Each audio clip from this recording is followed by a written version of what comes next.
Hello, this is Tony Heller from RealClimateScience.com, setting the record straight about climate.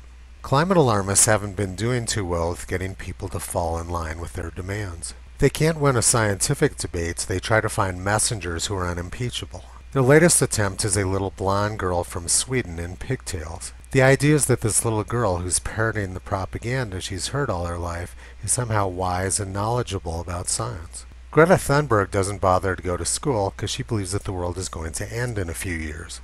Not to mention the fact that she's having the time of her life, traveling all over the world and probably getting very rich. The UN has invited her to be their official climate spokesperson next week. And her team of propagandists came up with the idea of her sailing to the United States in a sailboat. The concept behind this stunt is that she will emit less carbon dioxide traveling on the sailboat than she would occupying a seat on a plane which was going to travel across the Atlantic anyway. Had she just taken a regularly scheduled commercial flight, her carbon footprint would have been essentially zero. But instead, the stunt they planned out for her has support people flying all over the world, emitting huge amounts of carbon dioxide. Just look at that face, you can see how worried she is about the future. She'll probably never have to work a day in her life after reaping all the windfall profits from the scam they're pulling. So why bother to go to school? I would do the same thing if I was in her place. Greta will go to the UN next week and read a speech which was carefully prepared for her by some of the world's leading propagandists. She will say that children of her generation face a terrible future of heat, famine, disease, and every other imaginable natural disaster. Basically, she will describe a life which is the exact opposite of the charmed life she's living. And her prophecies of doom will be described by the press as a magnet for hope. Her message of hope will be that if we simply lower carbon dioxide levels back to those of the pre-industrial era, everything will be fine. Well, let's test that theory out. We don't have to guess what the world was like at lower CO2 levels because we have huge amounts of historical information. This was the front page of the New York Times on this date in 1916. Like Greta, no children in New York or many other cities were going to school then. There was a massive outbreak of polio, which was called infantile paralysis at the time. The schools were shut down to keep infantile paralysis from spreading. The headline is, Paralysis Crest Believed Past. They report lists only 92 new cases, the smallest total since June 28th.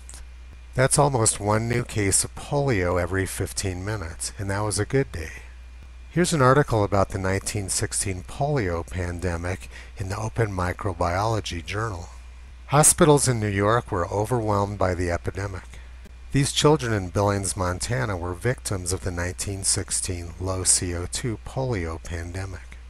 I would guess that any one of those children would be happy to trade places with the charmed life of Greta Thunberg. And 2 years later came the worst pandemic in human history. As many as 40 million people died in the Spanish flu outbreak of 1918-1919. Coughs and sneezes from people who were infected were described as being as dangerous as poison gas shells from World War I. The New York Times reported that 20 to 40 million people died in that pandemic, which made it even worse than the Black Death. And if polio, World War I, and the worst pandemic in human history wasn't bad enough, much of Europe was starving to death in 1919. This hunger map of Europe was published in the New York Times in 1919. People facing very real problems like the world had from 1916 through 1919 don't have a lot of time to obsess about mindless fantasies like climate change. All indications are that Greta is well-fed and not starving like children in Europe were 100 years ago. Greta Thunberg has no real problems and she has a charmed life, but that's not the story her propagandists want you to hear. In her speech to the United Nations next week, Greta will no doubt read lines telling Americans that they face a future of extremely hot summers. So let's look at what the weather was like on this date in 1916 when the New York schools were shut down due to the polio epidemic. That was quite a remarkable day. There were 100-degree temperatures all the way from Oregon into upstate New York. It was 101 degrees at Ithaca, New York on August 22, 1916. That's where I just spent this past weekend. Ithaca is the home of Cornell University and has a very good set of temperature records going back to at least 1895. Ithaca has only had 10 days over 100 degrees since the start of records, and all of them occurred more than 80 years ago. There were 3 in 1911, 1 on this date in 1916, 2 in 1931, 1 in 1933, and 3 in 1936, and none since then. I'm guessing that Greta's speechwriters probably won't include this in her speech. Across the United States, the likelihood of hot summer weather has plummeted over the last century. This graph shows the percent of hot summer days at all U.S. Historical Climatology Network stations from 1895 to this year. The blue bar is the percent of summer readings above 90 degrees Fahrenheit.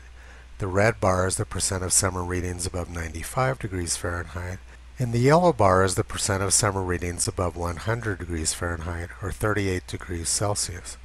So the y-axis shows the total of all three groups. So in the case of 1936, it actually came out to more than 100%. This year has followed the continuing downward trend and is actually one of the least hot summers on record in the United States.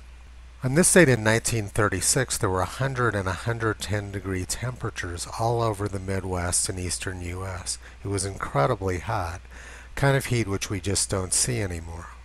4 states were over 110 degrees and 21 states were over 100 degrees on this date in 1936. Missouri was 112 degrees that day and Indiana was 111 degrees. Temperatures like that in the Midwest are completely inconceivable now. Greta's speech certainly won't include the information that U.S. heat waves have declined sharply over the last 90 years. And she certainly wouldn't know it herself because she's been fed nothing but propaganda for her entire life. And she doesn't attend school.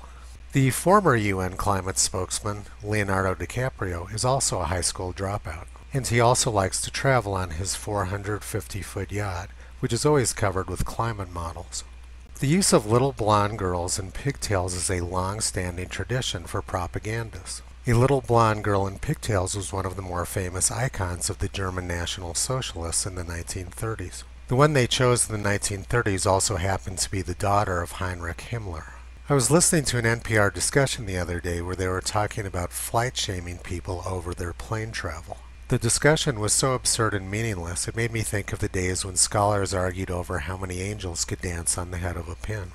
The United States and Sweden and many other countries could drop off the face of the earth, and China is going to continue building coal-fired power plants. Because of all the construction going on in Asia, there's nothing that the United States and Sweden can do to prevent CO2 emissions from continuing to increase.